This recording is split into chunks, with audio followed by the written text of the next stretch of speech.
ដែលក្រាស់មេសេចមកក្នុងបេះដូងហាក់ដូចតទេ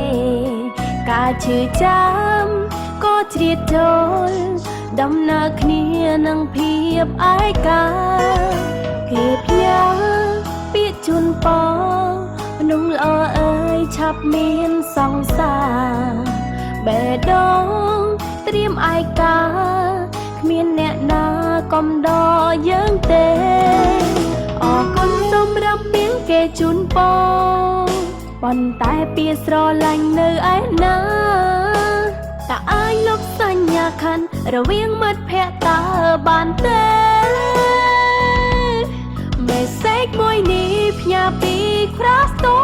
ល់យកដៃស្ទាបស្គាល់មិនដាច់ប៉ងទឹកភ្នែកក្រុមពីងពេចត្រឹមតែជាមិនភ័យធម្មតាអានមេសេចគេហេតុអ្វីក៏យំសរសេរខលំសរសេរជាថ្មីនឹងមិនឃើញត្រូវតពីងអ្វី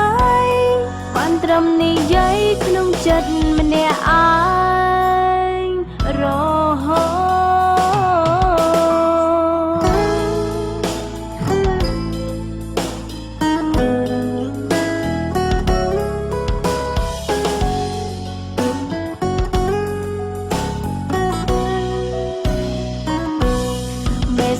មួយនេះផ្ញើពីគ្រាស្ទា